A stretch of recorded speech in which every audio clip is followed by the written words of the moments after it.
Hello and welcome to IAFC Radio and Podcast. Today, we're going to explore the top news headlines for March 21st. Okay. And we've got a lot to go through. We have disruptions at Heathrow, some political developments in Nigeria. Yeah. We also have the ongoing crisis in Sudan, and we'll finish with some news from Washington. Sounds like a pretty packed day for news. Definitely a lot going on around the world today. Why don't we start with that Heathrow situation? You know, it's clearly having a huge impact right now. Yeah, for sure. So a fire broke out at an electricity substation. Oh, wow. And it's pretty much shut down the entire airport. Really? The whole thing? Pretty much, yeah. Over 1,300 flights have been disrupted. Wow. And it's estimated that hundreds of thousands of passengers are being affected. That's a lot of people. Heathrow's even saying, don't even bother coming to the airport. Yeah, I bet. You know, I was just thinking, it really goes to show you how interconnected our world is. You know, when a major hub like Heathrow goes down, everyone feels it. Cirium, they're a pretty well-respected aviation analytics firm. They're estimating over 145,000 passengers are going to be impacted by this. Wow. And you think about all those long-haul flights, all those hundreds of people on each one.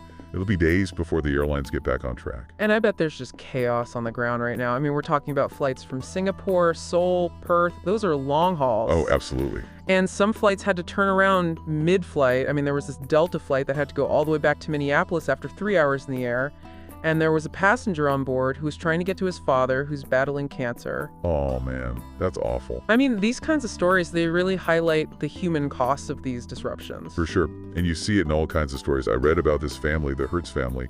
They were on their way to a wedding for their son. Oh, wow. He's thankfully in remission from leukemia, but still, they were diverted. Oh, jeez. Thankfully, they got rebooked, but, you know, all that stress and uncertainty. Absolutely. And the London Fire Brigade is calling this a prolonged incident, which doesn't sound very promising. No, it doesn't. It really makes you think, you know, how vulnerable our infrastructure really is. This isn't just an inconvenience. This is impacting people's lives. Yeah, exactly. And one aviation expert, Jeffrey Thomas, he's pretty critical of Heathrow. He's pointing out the lack of backup power. Right. For such a massive global hub, such a vital part of the UK economy, you'd think they'd have a plan B. Yeah, you'd think so. He also raised this point about the knock-on effects. You've got Gatwick, Birmingham, Manchester. These airports are already running at capacity, and now they have to take in all these diverted flights. Exactly. The system is really being pushed to its limit. Oh yeah, it's going to be stretched thin, that's for sure. Flight Radar 24, you familiar with them? Yeah. Their data showing at least 120 flights were already in the air when Heathrow shut down. Wow. So they had to scramble, reroute all those planes to already busy airports like Schiphol in Amsterdam or Charles de Gaulle in Paris. Oh yeah. That's a whole other headache for air traffic control across Europe. And Heathrow usually runs at about 99% capacity, so once it reopens, the backlog's going to be massive. It's just a really tough situation. Let's move over to Nigeria now. The Nigerian Bar Association, or the NBA, they're pretty strongly condemning the National Assembly's ratification of President Tinubu's state of emergency declaration in Rivers State. They're actually calling it unconstitutional. Really? Okay. So what's their reasoning? Well, they're arguing that the Nigerian constitution just doesn't allow the president to remove elected officials under a state of emergency. So that would include the governor, the deputy governor, and members of the state assembly. Right. They're basically saying any ratification from the National Assembly is meaningless. They're not mincing words, are they? Not at all. The NBA president, Afam Osigwe, he's a senior advocate of Nigeria, by the way. Oh, wow. He said, and I quote, "You can't place something on nothing and expect it to stand." Okay.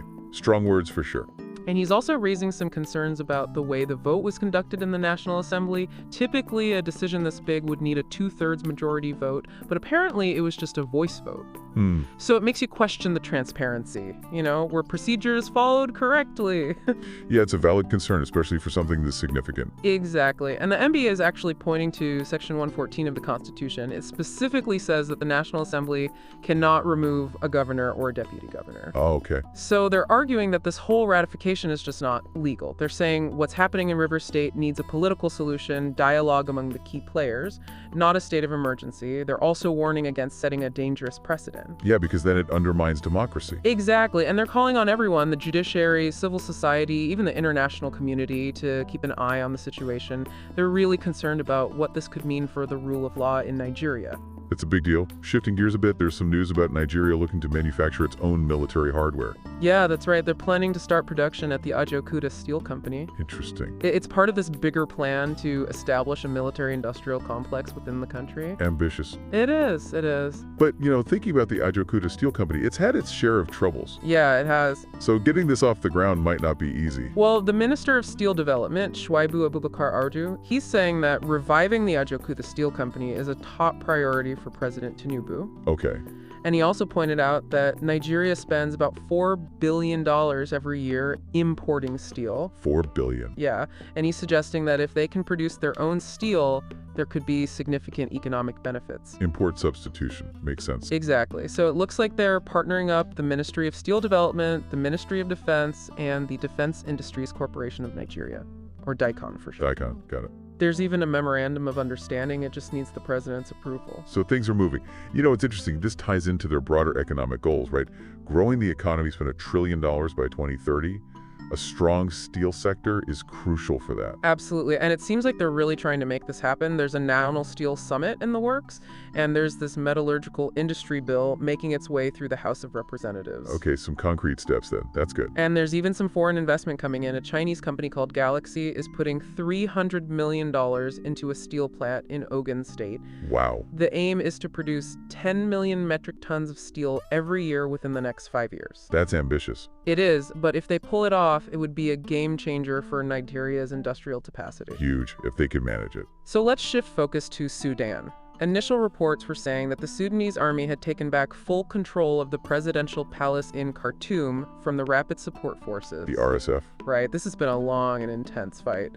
But those initial reports seem to be contradicted. Oh. Yeah, the RSF is now saying they're still in the area and that they actually launched another attack. What? Yeah, and they claim to have killed dozens of soldiers inside the palace. Oh man, that's awful. The situation's really fluid, it's hard to know for sure who's in control. Makes sense, it's a war zone. And sadly, it gets worse. Army sources are reporting that an RSF drone strike near the palace killed even more people. No. Including several soldiers and 3 state TV journalists. Oh my gosh. The army has apparently made some gains in central Sudan, but the RSF is still strong in Khartoum and the western parts of the country. So it sounds like Sudan could end up splitting apart along regional lines. Yeah, it's a real possibility, and the human cost of this war is just devastating. Yeah, I can't even imagine.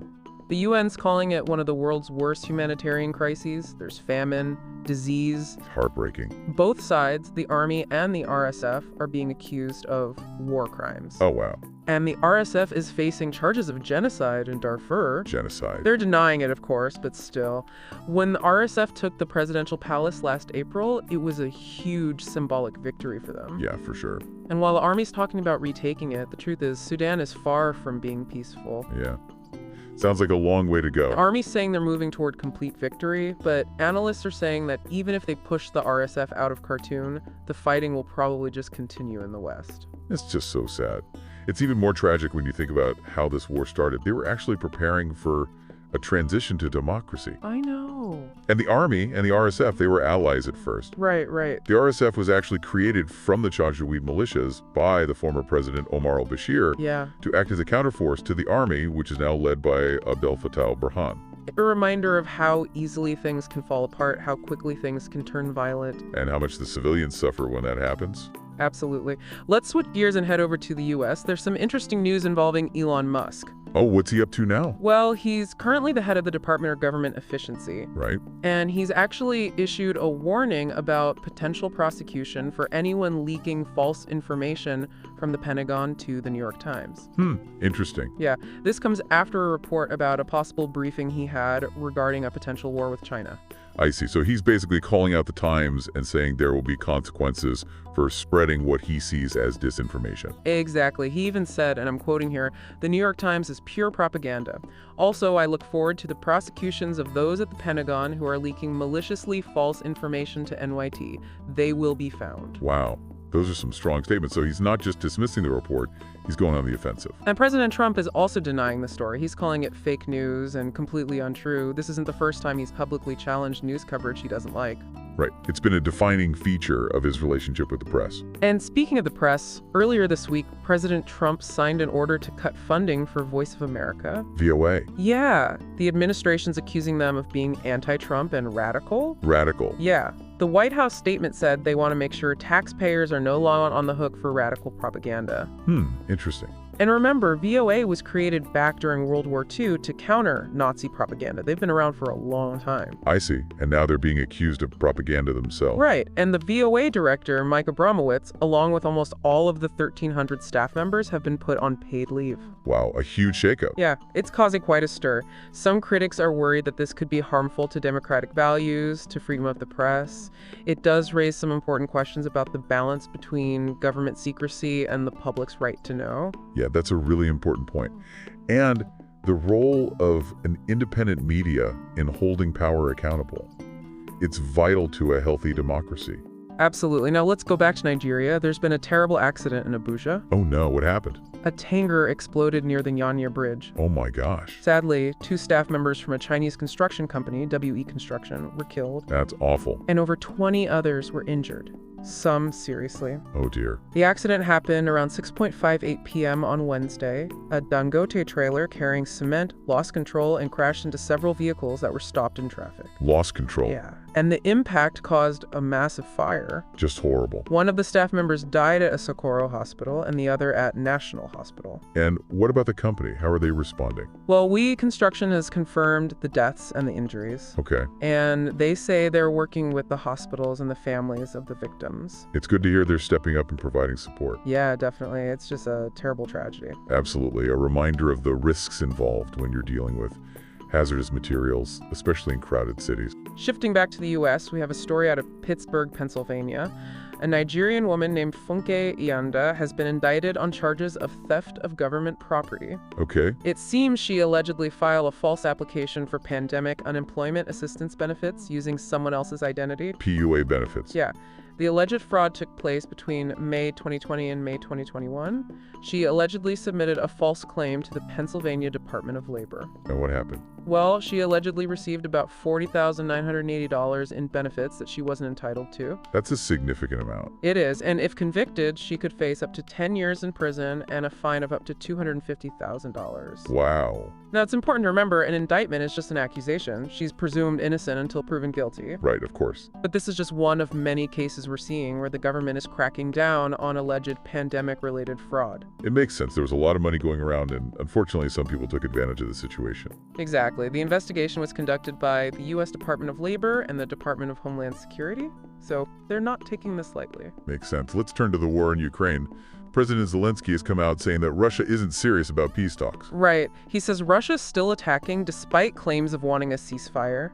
What? He says almost 200 Shahed drones were launched overnight. Wow. 10 people were injured, 4 of them children. Homes and even a church were damaged. That's awful. Zelensky's saying that these attacks show Russia's true intentions. Yeah, actions speak louder as words, as they say. He did mention that he had spoken with President Trump earlier and that Trump had accepted certain ceasefire proposals. Oh, really? Like what? Things like stopping attacks on civilian infrastructure, an unconditional ceasefire on the front lines, and apparently teams from both Ukraine and the U.S. have been discussing these steps in Jeddah. Okay. But you know those attacks that Zelensky mentioned? Yeah. They really cast doubt on whether a ceasefire can actually happen. It's a big gap between talking about peace and actually achieving it. For sure. It's a really complex and tragic situation. It is. It is. And speaking of complex situations, there's this story from Kogi State in Nigeria that's causing a stir online. Oh, yeah, I saw that. The lawmaker giving out motorcycle tires. That's the one. It's gotten a lot of negative attention. Yeah, and for good reason. It's just not a very helpful gesture. People are calling it an embarrassment and questioning whether those receiving the tires even own motorcycles. Exactly. It's not empowerment. It's not addressing the real needs of the people. They need things like job training, better infrastructure, safety. Right, real solutions. Exactly. It seems like a lot of people are just fed up with these empty gestures from politicians. They want to see real action, real change. People are tired of these quick fixes. They want to see their leaders taking their problems seriously. That about wraps it up for our look at today's news. Yeah. It's been a wild day. Big stories from all over the world. It really has. We've seen everything from travel chaos to political turmoil to devastating conflict and even questionable acts of charity. All in a day's work. It just goes to show you every day brings something new. Thank you for listening to today's top news headlines on IAMC Radio and podcasts.